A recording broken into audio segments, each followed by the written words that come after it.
Cross the Ages, effet des Mint Pass numéro 6, les fragments de cartes Mantris. Salut, c'est Mehdi de University et aujourd'hui voici une vidéo explicative sur l'un des bénéfices les plus importants en ayant un Mint Pass CTA sur ton wallet.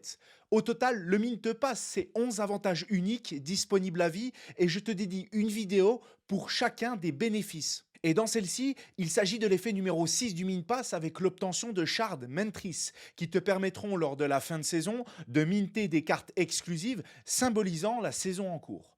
Ce sont des cartes encore secrètes, pas encore dévoilées, mais certainement d'une grande valeur en puissance et aussi en rareté. Pour moi, souhaitant investir sur le long terme dans les Mint Pass, c'est certainement l'effet le plus sympa, car nul besoin de réinvestir ou d'agir dans le jeu, ça tombe automatiquement en passif chaque semaine. Qui plus est, si tu as ce Mint Pass depuis le tout début du lancement du jeu, alors tu auras tous les fragments et il ne t'en manquera aucun pour obtenir la ou les cartes de ton choix. Mais avant que je ne t'ajoute des détails sur les shard cards Mantris, n'hésite pas à commenter, t'abonner et liker si la vidéo te plaît et bien sûr on prend avec plaisir les critiques constructives. Et tu vois, je suis encore ravi de te recevoir dans ma salle de tournage, chez mon bureau. Et juste derrière la caméra, eh bien, tu as un petit salon de massage qui fait du bien pour se poser entre quelques parties de Cross the Ages. Aussi, reste jusqu'à la fin. Un petit bonus t'attend. Avec Florian, on a une annonce très sympathique à te faire. À l'heure actuelle, si tu as un Mint Pass, c'est forcément que tu soutiens le projet en ayant ouvert un pack premium sur ton compte de jeu. Ou alors peut-être que tu as judicieusement acheté ce Mint Pass à un moment donné, parce qu'au début du jeu, crois-moi que sur la marketplace, certains les ont revendus à perte, ne sachant pas trop leur usage. En tout cas, si tu as un ou plusieurs Mint Pass en ta possession, sache qu'ils sont extrêmement précieux. J'en ai moi-même acheté plusieurs au fil du temps et je les conserve avec attention et je ne compte pas m'en séparer sur le long terme. Oui, car ces Mint Pass vont te permettre d'obtenir des airdrops de cartes shard ou fragments de cartes pour pouvoir minter une carte exclusive et symbolique pour la saison en cours, sûre, et pour peut-être les autres saisons. Alors je te conseille de t'y intéresser en jetant un coup d'œil à la marketplace et bien sûr, je vais t'expliquer tout cela maintenant. Mais vraiment, avant de t'en dire plus sur les effets du Mint Pass et les shards, sache que tout part des packs premium. Oui, car ces fragments airdrop sur les comptes de joueurs ne pourraient être disponibles sans les packs premium. Ce sont eux qui sont à l'origine de la création des Mint Pass et de leur utilité. Les avantages des packs premium pour les détenteurs souhaitant les ouvrir ont été révélés peu avant le lancement du jeu. Plutôt encore, on ne savait pas grand-chose à leur sujet, mis à part le gain de plusieurs boosters de cartes sur son compte de jeu et surtout de cartes mythiques afin de commencer à jouer. Et aujourd'hui, quiconque détient encore un pack d'édition Arcane saison 1 peut toujours le mettre en vente ou alors le préserver afin de l'ouvrir plus tard. Ceci dit, on ne sait pas ce qu'il adviendra des packs premium de la saison 1 Arcane qui n'auront pas été ouverts avant le passage à la saison 1 Mantris. Faut-il les ouvrir ou alors les conserver coûte que coûte? C'est encore un mystère. Ensuite, je poursuis avec une deuxième phase d'explication sur les packs premium. Lors de leur ouverture, sont apparus les fameux Mint Pass qui ont été mintés au même moment sur le compte de jeu du joueur. Donc selon la couleur du pack premium ouvert, cela a permis d'obtenir son lot de cartes et un Mint Pass de la couleur du pack premium correspondant. Et ces Mint Pass, rouge, vert, bleu, héritage et héritage doré, sont uniquement disponibles dans les packs premium, mais comme je te le disais plus tôt, on peut quand même les acheter spécifiquement sur la marketplace. Bien sûr, si tous les packs premium existants venaient à être ouverts, le seul moyen de se procurer un Mint Pass serait via la marketplace, car ces derniers ne sont pas liés au compte. Les packs premium sont extrêmement cool, mais selon moi, les Mint Pass sont des éléments encore plus importants dans ton expérience au sein de l'univers Cross the Ages long terme. Sache qu'ils sont présents dans chaque pack premium existant. Alors, même si le pack premium est cher à l'heure actuelle, le prix à payer vaut très certainement le coup sur le long terme.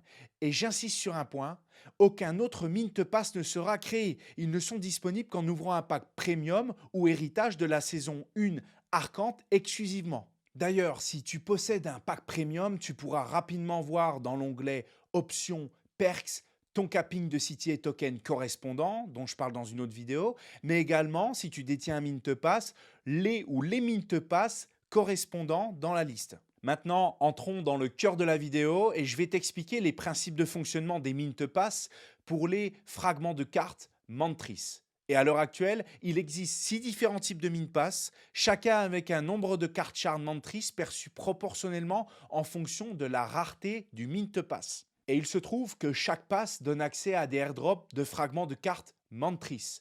Tu es donc en train d'obtenir ces fragments de cartes exclusives lors de la saison 1 Arcante, avec ton pass évidemment, et qu'importe sa couleur.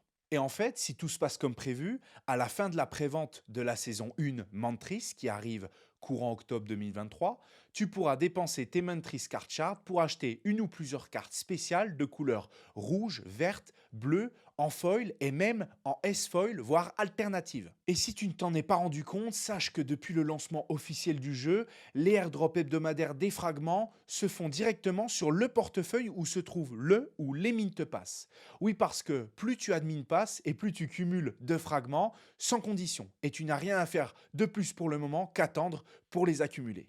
Avec les Mint Pass rouge, vert et bleu, tu auras suffisamment de Mantris Card Chart pour obtenir la carte correspondante à la couleur de ce Mint Pass. Et si tu as eu la chance d'avoir un Mint Pass héritage, Mint Pass doré ou héritage doré, alors là, je t'assure que tu as gagné au loto. Pour info, la dernière grosse transaction Cross Regis concerne le Mint Pass doré héritage, vendu à plus de 130 000 dollars. C'est complètement dingue. La durée de airdrop de ces fragments, elle est calculée sur 26 semaines, soit une durée estimée entre 2 saisons. Et à l'heure actuelle où je te parle, on a déjà passé la moitié de la saison 1 Arcante. Aussi, j'aimerais t'ajouter que je ne suis pas certain de la date du dernier airdrop de fragments Mantris. Mais logiquement, cela devrait être simultanément avec le dernier drop de cartes spéciales rares d'ici quelques semaines. Et ultime chose importante, étant donné que j'ai 5000 passes achetées à différents moments de la saison 1 Arcante, j'ai besoin de faire le point sur mon nombre de fragments. Et il n'y a que via la marketplace Token Trove où je peux trouver facilement mon total de fragments Mantris actuels. Tandis que la marketplace Cythia ne nous permet pas encore de voir notre total. Il y a juste le listing d'assets possédés et ça fait beaucoup de fragments à compter un par un. En image, à côté de moi, tu trouveras donc un exemple complet des fragments airdrop en fonction du Mint Pass d'ici la fin de saison 1 Arcante. Pour le Mint Pass rouge, supply maximum de 10 606 avec des airdrops de fragments pour acheter la carte spéciale de couleur rouge de chaque saison. Tu perçois 2 fragments normaux par semaine avec un total de 52 au bout de 26 semaines. Pour le Mint Pass vert, comprenant une supply maximum de 2031, il y a des airdrops de fragments pour acheter la carte spéciale de couleur verte de chaque saison. Tu perçois donc 5 fragments normaux par semaine avec un total de 130 fragments au bout de 26 semaines. Pour le Mint Pass bleu, comprenant une supply maximum de 4884, il y a des airdrops de fragments pour acheter la carte spéciale de couleur bleue de chaque saison. Tu perçois 10 fragments normaux par semaine avec un total de 260 fragments au bout de 26 semaines. Pour le Mint Pass héritage, comprenant une supply max de 639, il y a des airdrops de fragments pour acheter les cartes spéciales rouges, vertes et bleues de chaque saison. Tu perçois 17 fragments normaux par semaine avec un total de 442 au bout de 26 semaines. Pour le Mint Pass doré, comprenant une supply max de 175, il y a des airdrops de fragments pour acheter les cartes spéciales de couleur rouge, verte et bleue foil de chaque saison. Tu perçois donc 17 fragments foil par semaine avec un total de 442 foils au bout de 26 semaines. Et pour finir, l'incroyable Mint Pass héritage doré avec une supply max de 7 NFT qui comprend des airdrops de fragments pour acheter les cartes spéciales de couleur rouge, verte et bleue foil de chaque saison et une carte alternative exclusive rang S foil à chaque saison. Tu perçois donc 17 fragments foil plus 2 fragments de cartes alternatives foil de rang S par semaine, soit un total de 442 foil plus 52 fragments foil S alternatives au bout de 26 semaines. C'est tout juste incroyable. Celui ou celle qui tombe encore sur les packs qui n'ont pas été ouverts, ou plutôt les Mint Pass, eh bien je vous dis bravo. Finalement, comment procéder pour minter sa carte exclusive de saison Mantris? Eh bien, comme je le disais, vous pouvez accumuler des fragments de 3 moyens. Le premier, plus de fragments en détenant plusieurs Mint Pass, ou alors votre Mint Pass, mais pour la saison entière. Ou alors en choisissant d'acheter un pass d'une plus grande rareté et en les cumulant, pourquoi pas, ou encore en achetant des fragments manquants sur la marketplace. C'est justement ce que je vais faire pour certains de mes passes. Dorénavant, je vais tenter de t'expliquer de la manière la plus simple possible ce que tu peux faire de tes fragments et je vais m'appuyer de quelques visuels. Mettons que je dispose d'un Mint Pass vert. Alors, chaque semaine, je vais donc percevoir sur mon compte de jeu 5 fragments. Donc 26 semaines plus tard, j'ai donc cumulé 130 fragments. Note une chose très intéressante, c'est que les fragments normaux des Mint Pass rouge, vert, bleu et héritage sont identiques. Le nombre airdrop est juste différent. C'est alors que 4 choix se placent devant moi.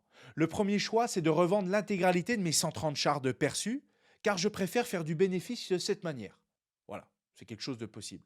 Le deuxième choix, c'est d'attendre la fin de saison pour échanger directement mes 130 fragments contre une carte spéciale de la couleur verte.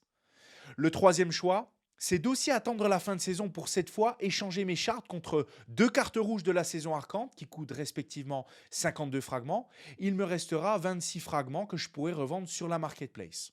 Et enfin, le quatrième choix, c'est d'aller acheter 130 fragments supplémentaires sur la marketplace pour cette fois-ci chercher à obtenir la carte spéciale bleue, ce qui me fera donc 130 plus 130 égale 260 fragments au total. Tu peux donc échanger des fragments contre une carte de couleur de rareté spéciale de ton choix tant que tu as le nombre de fragments nécessaires. Et une fois le mint réalisé, cela ne t'empêchera pas de trader ces cartes exclusives plus tard sur les marketplaces. Note une chose importante, c'est que pour les mint pass dorés et héritage doré, tu auras évidemment besoin d'un ensemble complet de fragments de cartes foil et pas fragments normaux pour être éligible à une carte spéciale foil. Pour obtenir la carte spéciale rouge en foil, tu devras dépenser un total de 52 fragments de cartes foil. Aussi, quelques points bons à savoir pour toi, le dernier drop de Mantris Card Shard est à venir dans les prochaines semaines. Alors fais le point sur le nombre de fragments que tu as déjà en ta possession ou pas. Note avec attention qu'à la fin de la prévente des packs premium de la prochaine saison, les Mantris Shard Cards saison 1 ne pourront plus être obtenus. Il y en aura certainement des différentes pour la nouvelle saison. Par contre, tu pourras minter les cartes spéciales de couleur quand bon te semblera, car les Mantris Card Shard n'ont pas de limite d'utilisation dans le temps. Maintenant, on va devoir patienter jusqu'au lancement de la saison Mantris pour découvrir ces fameuses cartes spéciales de couleur en fonction du nombre de cartes Shard que l'on aura collectées. Aussi, tu devras passer par le Game Wallet et non par un portefeuille froid pour obtenir ta carte. Alors assure-toi en temps voulu de rassembler toutes tes chartes sur ton Game Wallet avant d'effectuer une quelconque manipulation. Je ne sais pas pour toi, mais moi, je suis très curieux de découvrir le visuel de ces cartes exclusives de fin de saison. Hâte d'en savoir plus avant la fin de l'été, je l'espère. Maintenant, je te remercie énormément pour ton attention. J'espère avoir été très clair dans mes dires. Et le bonus que j'avais pour toi est le suivant. Eh bien, c'est que Florent et moi-même, on est actuellement officiellement créateurs de contenu pour Cross the Ages. Faisant partie des heureux élus, on va faire de notre mieux pour vous partager à notre sauce nos conseils et notre expérience et également plein de tricelles à gagner sur YouTube et Twitter. Sois à l'affût. À très vite, c'était Mehdi de University. On se retrouve très bientôt.